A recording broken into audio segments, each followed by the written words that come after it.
Comment avez-vous vécu d'être le premier à recevoir un implant Neuralink? Étiez-vous effrayé, excité? Non, non, c'était cool. Je n'en ai jamais eu peur. J'ai dû beaucoup réfléchir.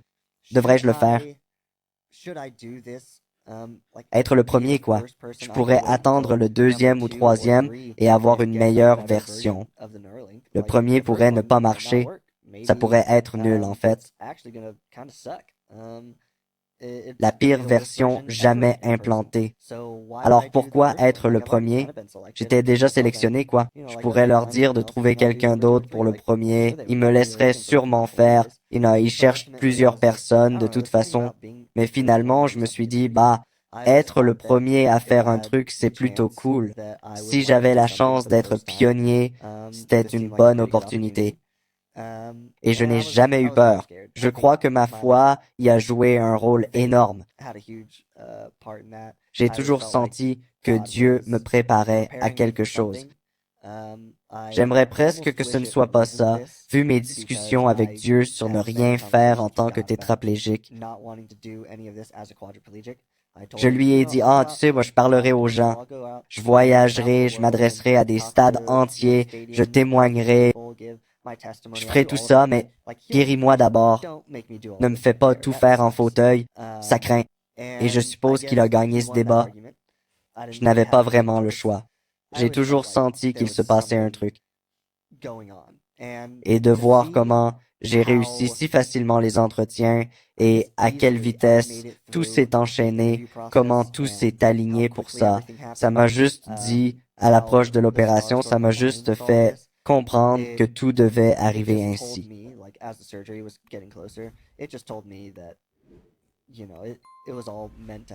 Tout était censé être. Donc, je ne devrais rien craindre de ce qui vient. Je me répétais sans cesse. Tu sais, tu dis ça maintenant, mais quand l'opération arrivera, tu vas sûrement paniquer. Tu vas subir une opération du cerveau quand même. La chirurgie cérébrale, c'est déjà énorme pour beaucoup, mais pour moi, c'est encore plus crucial. C'est tout ce qui me reste, en fait. Le nombre de fois où j'ai remercié Dieu de m'avoir laissé mon cerveau et ma personnalité, ma capacité à penser, ma soif d'apprendre, mon caractère, tout quoi. Merci infiniment. Tant que j'ai ça, je pense pouvoir m'en sortir et j'allais laisser des gens y fouiller. Genre, on va mettre des trucs dans ton cerveau en espérant que ça marche bien. Ça m'a donc fait réfléchir, forcément. Mais comme je l'ai dit, tout s'est si bien passé, je n'ai jamais douté que ça puisse mal tourner. En plus, les gens que j'ai rencontrés, côté emprunt et molletage, sont juste les plus impressionnants au monde. Je peux pas assez dire à quel point je leur confie ma vie et combien ils m'impressionnent tous. Voir leur excitation, entrer dans une pièce et voir tous ces gens me regarder, on est tellement excités. On a bossé si dur là-dessus et ça se concrétise enfin. C'est super contagieux. Ça me motive encore plus à les aider à réaliser leurs rêves. Je sais pas. C'est tellement gratifiant et je suis vraiment heureux pour eux tous, franchement. Comment s'est passée la journée de l'opération? C'était quoi quand t'es-tu réveillé? Qu'as-tu ressenti? Ouais, minute par minute. Ouais, tu flippais? Non, non, je pensais que oui, mais la veille et le matin même, j'étais juste excité. Je me suis dit, allons-y. Je crois avoir dit ça, un truc du genre à Elon au téléphone avant. On était en FaceTime et j'ai dit, Let's rock and roll. Et il a répondu, allons-y. Je sais pas. J'avais juste pas peur. On s'est levé. Je crois qu'on devait être à l'hôpital vers 5h30 du mat. L'opération était prévue vers 7h, je pense. Donc on s'est levé très tôt. Je suis pas sûr qu'on ait beaucoup dormi cette nuit-là. Arrivé à 5h30, on a fait toute la préparation pré-op. Tout le monde était super sympa. Elon devait être là le matin. Mais son avion a eu un problème, donc on a fini par FaceTime. C'était cool. J'ai sorti une des meilleures répliques de ma vie. Après l'appel, j'ai raccroché. Il y avait 20 personnes autour et j'ai dit, j'espère qu'ils n'étaient pas trop impressionnés de me parler. Et ouais, c'était bien. Bien joué. Ouais, ouais. Tu l'avais préparé à l'avance? Non, non, ça m'est venu comme ça. Je me suis dit, ça sonne bien, tu vois. Je suis passé au bloc. J'ai demandé à prier avant, alors j'ai prié dans la salle. J'ai prié Dieu d'être avec ma mère si quelque chose m'arrivait et de la calmer. Au réveil, j'ai fait une blague à ma mère. Je sais pas si t'en as entendu parler. Ouais, j'ai lu ça. Ouais, elle était pas contente. Tu peux me raconter la blague? Ouais, tu regrettes de l'avoir fait? Non, non, pas du tout. J'en avais parlé avant avec mon pote, Bane. Je me disais, j'aimerais bien faire une blague à ma mère. Plus précisément, ma mère. Elle est très crédule. Je crois qu'elle s'est fait opérer du genou. Après l'opération, elle était super groggy. Elle disait, je sens pas mes jambes. Mon père lui a dit, t'as plus de jambes. Ils ont dû amputer tes deux jambes. On lui fait des trucs méchants tout le temps. Ça m'étonne qu'elle nous aime encore. Après ma chirurgie, j'avais peur d'être trop dans les vapes. J'avais déjà eu une anesthésie, ça m'avait secoué. J'étais pas fonctionnel pendant un moment. J'ai dit des trucs, j'avais peur de lâcher des bombes.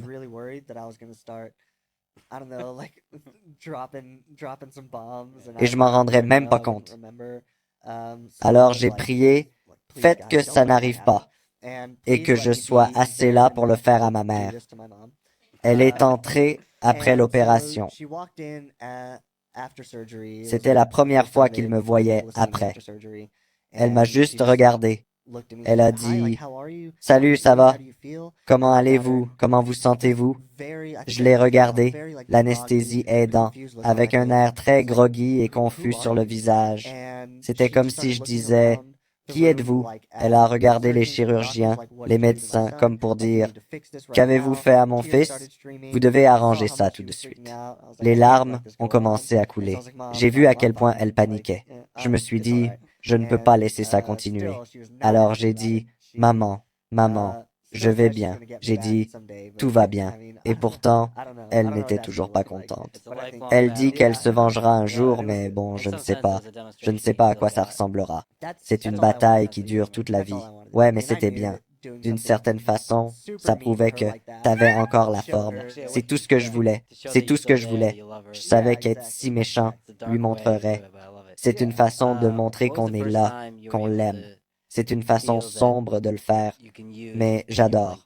Quand avez-vous senti pour la première fois que vous pouviez utiliser Neuralink pour affecter votre environnement? Le premier aperçu, je l'ai eu peu après l'opération. L'équipe Neuralink avait apporté une tablette avec 8 canaux enregistrant mes pics neuronaux.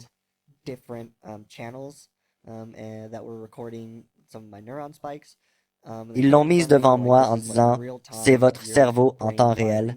C'était vraiment fascinant. J'ai pensé, s'ils s'activent maintenant, voyons si je peux les influencer. J'ai commencé à bouger mes doigts et à parcourir les canaux. Je bougeais mon index de haut en bas. J'ai vu un pic jaune en haut, dans la troisième case. Ce pic jaune apparaissait à chaque fois que je le faisais. Je me suis dit, oh, c'est cool. Tout le monde autour me demandait ce que je voyais. J'ai dit, regardez celui-ci. Regardez en haut, troisième case. Ce pic jaune. C'est moi là, là et là. Tout le monde était surexcité. Ils ont commencé à applaudir. J'ai pensé que c'était exagéré. C'est ce qui était censé se passer, non? Vous imaginez bouger chaque doigt et vous voyez une réaction. Et quand vous avez bougé l'index, vous avez réalisé. Ouais, je remuais tous mes doigts pour voir si quelque chose allait se passer. Il y avait plein de trucs, mais cette grosse pointe jaune m'a vraiment marqué. J'aurais pu repérer 100 trucs en fixant l'écran, mais la pointe jaune m'a sauté aux yeux. Parlez-nous de l'effort mental pour bouger les doigts, comme l'index par exemple. C'est facile à faire, plutôt facile pour moi. C'est un truc qu'au début, après mon accident, on m'a dit d'essayer de bouger mon corps au maximum, même si impossible, juste essayer, car ça crée de nouvelles connexions dans ma moelle pour relier tout ça, pour espérer bouger à nouveau un jour. C'est fascinant. Ouais, c'est dingue, mais ça fait partie de la rééducation, bouger sans cesse. Ouais, et ça, autant que possible, le système nerveux fait son boulot. Il commence à se reconnecter. Ça se reconnecte pour certains. Pour d'autres, ça ne marche jamais. Certains y arrivent. Moi, j'ai récupéré un peu de biceps, c'est tout. Si j'insiste, je peux bouger quelques doigts. Pas sur commande, mais si j'essaie mon auriculaire droit, il finit par bouger. Donc je sais qu'il y a du potentiel. Ça arrive avec plusieurs de mes doigts. C'est ce qu'on nous dit de faire. Une personne à l'époque, quand j'étais à l'hôpital, m'a dit qu'un gars qui avait bien récupéré pensait chaque jour à marcher, l'acte de marcher, encore et encore. J'ai essayé ça pendant des années. J'imagine marcher, c'est dur. Dur d'imaginer toutes les étapes pour faire un pas. Comme tout ce qui doit bouger, les activations le long de la jambe pour faire un pas. Mais vous ne l'imaginez pas seulement, vous le faites, non? J'essaie, oui. J'imagine ce que je dois faire pour un pas, car on n'y pense pas d'habitude. On veut marcher et on fait un pas. On ne pense pas à tout ce qui se passe dans notre corps. J'ai dû recréer ça dans ma tête, puis je l'ai pratiqué encore et encore. Ce n'est pas une perspective à la troisième personne, c'est une perspective à la première personne. Ce n'est pas comme s'imaginer en train de marcher. Vous faites littéralement tout, comme si vous marchiez vraiment. C'était difficile. C'était dur au début. Frustrant ou cognitivement difficile. Dans quel sens? C'était les deux. Il y a une scène dans Kill Bill, bizarrement, où elle est paralysée par une drogue dans son corps. Elle se retrouve à l'arrière d'un camion, fixe son orteil et dit « Bouge, bouge ton gros orteil ». Après quelques secondes à l'écran, elle y arrive. Elle a fait ça avec chaque partie de son corps jusqu'à pouvoir bouger à nouveau. J'ai fait ça pendant des années. Je fixais mon corps en disant « Bouge ton index, bouge ton gros orteil », parfois à voix haute, parfois juste en pensée. J'ai tout essayé pour retrouver un peu de mouvement. C'est dur car c'est épuisant physiquement, ce qui est surprenant vu que je ne bouge pas. Mais on sent une accumulation de... Les signaux du cerveau ne passent pas à cause de la coupure dans ma moelle épinière.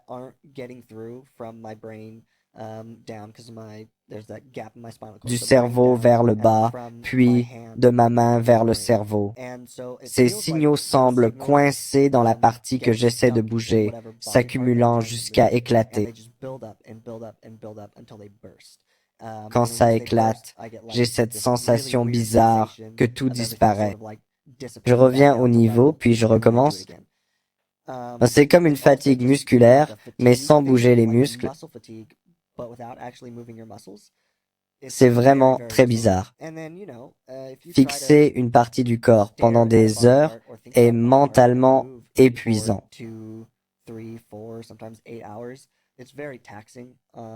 Ça demande beaucoup de concentration. C'était plus facile au début. Je ne pouvais rien contrôler. Je ne pouvais pas contrôler mon environnement. Les premières années, je fixais surtout les murs. J'ai beaucoup réfléchi et essayé de bouger sans cesse.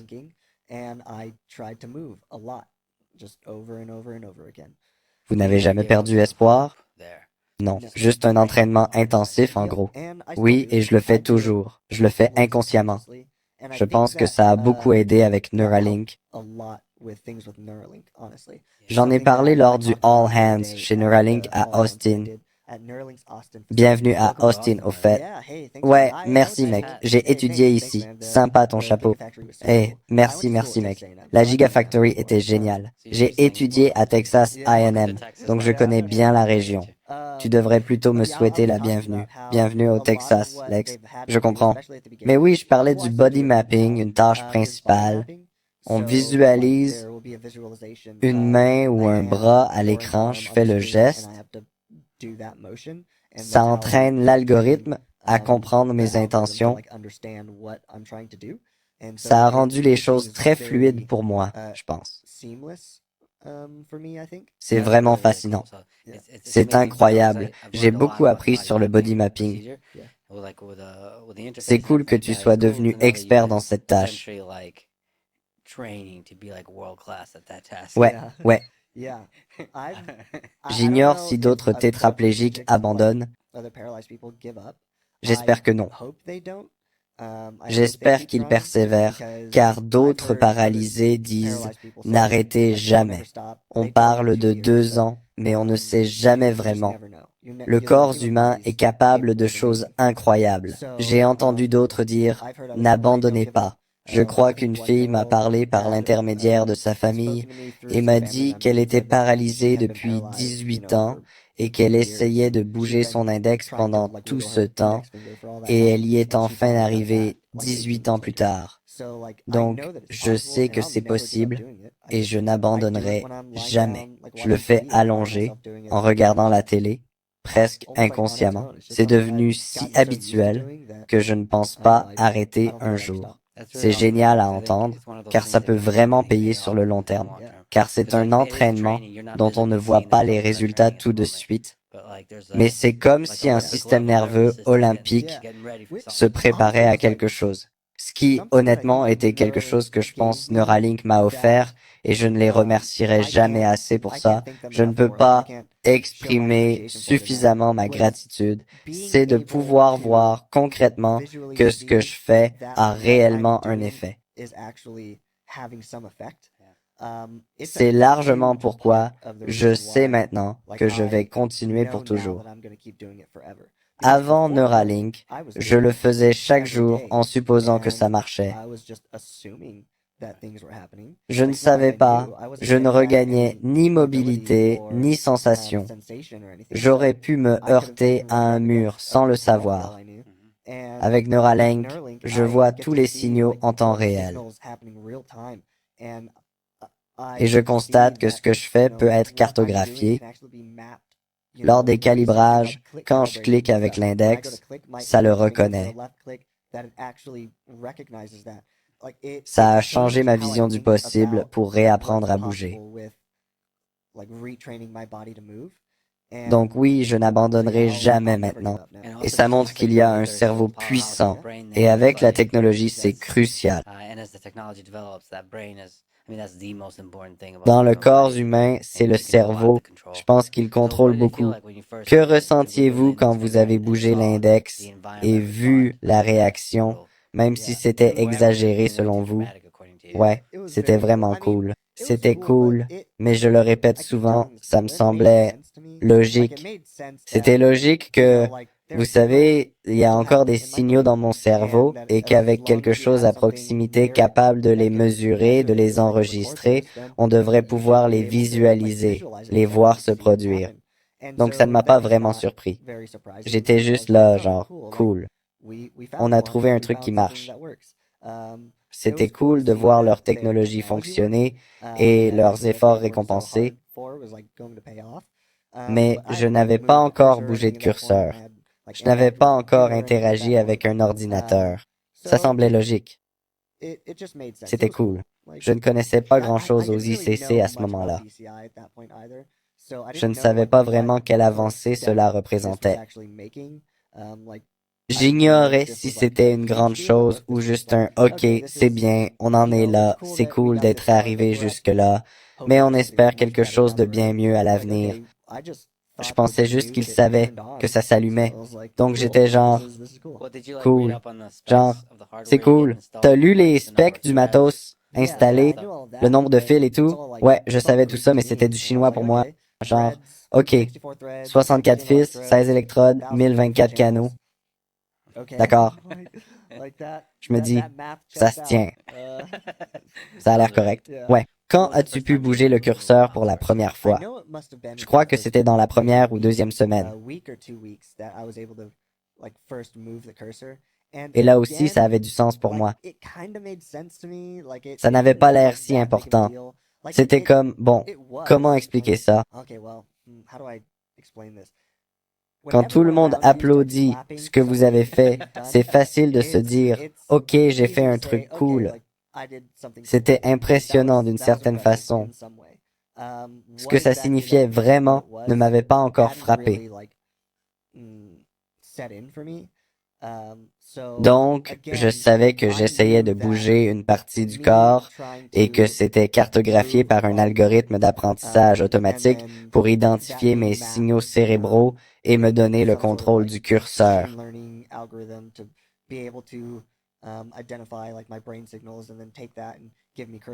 Tout ça avait du sens pour moi. Je ne connais pas tous les détails, mais je me disais qu'il y a encore des signaux dans mon cerveau. Ils ne peuvent pas passer à cause d'une coupure dans ma moelle épinière. Ils ne peuvent pas descendre et remonter, mais ils sont là. Quand j'ai bougé le curseur la première fois, je me suis dit, c'est cool. Mais je m'attendais à ce que ça arrive. Ça me semblait logique. Quand j'ai bougé le curseur pour la première fois, juste par la pensée, sans effort physique. Je peux expliquer un peu la différence entre mouvement tenté et mouvement imaginé. Oui, c'est une différence fascinante. Ouais, de l'un à l'autre. Oui, oui, oui. Le mouvement tenté, c'est quand j'essaie physiquement de bouger, disons, ma main. J'essaie de bouger ma main à droite, à gauche, en avant et en arrière. C'est tenter de lever mon doigt, essayer de donner un coup de pied, etc. J'essaie physiquement de faire tout ça, même si ça ne se voit pas. Ce serait comme si j'essayais de hausser les épaules, par exemple. Tout ça, c'est du mouvement tenté. C'est ce que je faisais au début quand on allait me donner le contrôle du curseur. Pour la cartographie corporelle, c'était essayer ceci, essayer cela. Quand Nir m'a dit d'imaginer, ça avait du sens, mais ce n'est pas courant.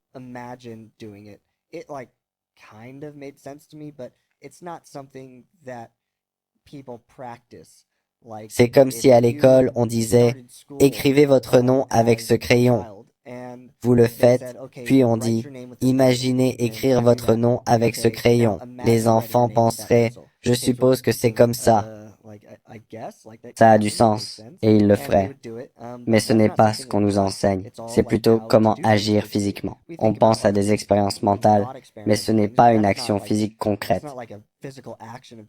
C'est plus ce qu'on ferait dans certains cas. Alors, imaginez le mouvement. Ça ne m'a jamais vraiment parlé. C'est comme un athlète pro qui balance une batte ou un club de golf. Imaginez l'action puis passez directement à la réalisation physique. Prenez une batte et faites ce que vous avez imaginé. Et donc, je n'ai pas cette connexion. Me dire d'imaginer plutôt que d'essayer, je ne pouvais pas faire grand-chose mentalement. Je devais juste accepter et essayer. Mais tenter le mouvement, ça avait du sens pour moi. Si j'essaye de bouger, un signal est envoyé dans mon cerveau. Et tant qu'il capte ça, il devrait pouvoir le lier à ce que j'essaye de faire. Donc, quand j'ai bougé le curseur comme ça, c'était juste, oui, ça devrait arriver. Ça ne me surprend pas. Mais pouvez-vous préciser, y a-t-il une différence entre mouvement imaginé et tenté? Oui, dans le mouvement imaginé, on n'essaie pas de bouger du tout. On se visualise en train de le faire. Et en théorie, ça active une partie différente du cerveau dans ces deux cas? Pas forcément, non. Je pense que tous ces signaux peuvent être représentés dans le cortex moteur. La différence est dans le naturel d'imaginer versus tenter, et la fatigue au fil du temps. Et au fait, au micro, c'est Bliss. Ce sont juste différentes façons de vous amener vers ce que vous cherchez. Oui, oui. Le mouvement tenté semble être la bonne chose à essayer. Ouais, je veux dire, ça a du sens pour moi. Parce que pour moi, je commencerais à visualiser. Dans ma tête, à visualiser. Si j'essayais, je commencerais à... J'ai fait des sports de combat toute ma vie, comme la lutte. Quand j'imagine un mouvement, je bouge presque mes muscles. Il y a une légère activation, pas juste une image mentale. Oui, c'est naturel pour tout le monde, je pense. Si on dit d'imaginer une action, on ferme les yeux et on la mime. Mais c'est juste, c'est dur. C'était très difficile au début. Mais la tentative a marché. La tentative a marché. Ça a marché comme sur des roulettes. Je me souviens, un mardi on s'amusait et je crois, j'ai oublié le juron, mais vous avez juré en découvrant le contrôle direct. Ouais, ça m'a scotché, sans jeu de mots. Ça m'a bluffé quand j'ai bougé le curseur juste par la pensée, sans bouger. C'est un truc que j'ai remarqué ces dernières semaines.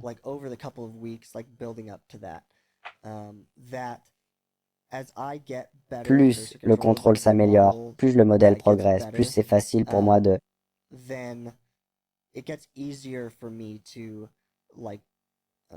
Je n'ai plus besoin d'autant d'efforts pour le déplacer. C'est d'ailleurs un point dont j'ai discuté avec eux. Un jour, en observant les signaux de mon cerveau, je regardais l'écran quand j'essayais de bouger à droite et j'ai vu les pics. Je voyais le pic, les signaux envoyés avant même d'essayer de bouger. J'imagine que c'est parce que quand on veut bouger sa main ou une partie du corps, le signal part avant qu'on bouge, il doit faire tout le trajet aller-retour avant qu'on fasse le moindre mouvement. Il y a donc un décalage. J'ai remarqué que mon cerveau anticipait mes mouvements avant même que je tente de bouger.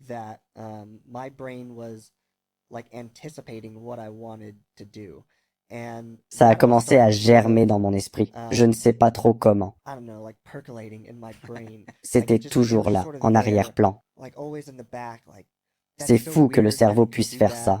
Ça a du sens, mais je me demande ce que ça implique pour Neuralink. Ensuite, en expérimentant avec les mouvements et le curseur, j'ai remarqué que quand le contrôle du curseur s'est amélioré, anticipant mes mouvements et mes intentions, comme les déplacements du curseur, de mieux en mieux. Un jour, en jouant à WebGrid, j'ai regardé une cible avant même d'essayer de bouger.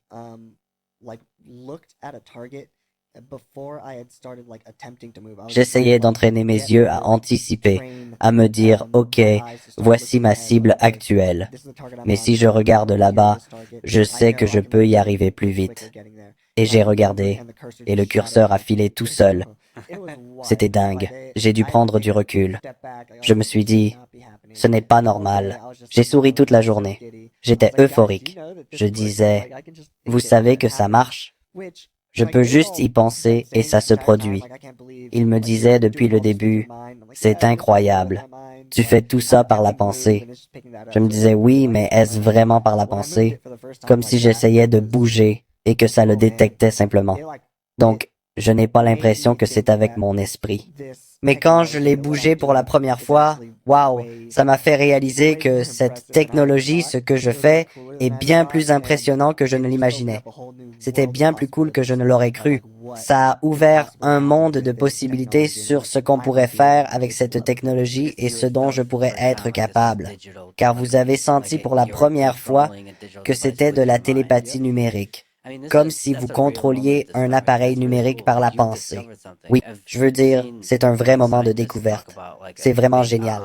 Comme si vous aviez découvert quelque chose. J'ai vu des scientifiques parler d'un grand moment Eureka, comme pour un prix Nobel.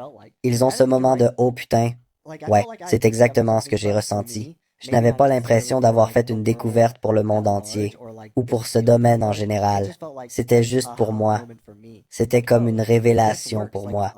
Genre, ah, ça marche. Évidemment, ça fonctionne. Et c'est ce que je fais tout le temps. Maintenant, je mélange mouvement réel et imaginé. Je fais tout ensemble car j'ai trouvé une synergie qui optimise l'efficacité du curseur. Ce n'est pas tout l'un ou l'autre. Je n'utilise pas que l'un ou que l'autre. Je les utilise en parallèle, je peux faire l'un ou l'autre. Je peux me concentrer sur ma tâche, mais bon. J'aime bien expérimenter. J'aime aussi tester de nouvelles choses. Parfois, j'ai une idée et je me dis, et si ça marchait? Et j'essaie. Après, je leur dis que je n'ai pas suivi les consignes, comme vous vouliez que je fasse. J'ai eu une idée et j'ai voulu l'essayer, alors je l'ai fait. Ça semble fonctionner. On devrait peut-être creuser ça un peu. Donc je pense que cette découverte n'est pas que pour vous, c'est pour tous ceux qui utilisent un lien neural. C'est possible. Je ne pense pas que c'était évident, que ça soit même possible. C'est comme je disais à Bliss, c'est comme le mile en 4 minutes. On pensait qu'il était impossible de courir un mile en 4 minutes, et dès que la première personne l'a fait, tout le monde a commencé à le faire. Donc montrer que c'est possible ouvre la voie pour que n'importe qui puisse le faire. C'est ça qui est vraiment possible. Pas besoin d'essayer de le déplacer. On peut aller directement. C'est dingue, c'est fou, c'est complètement fou.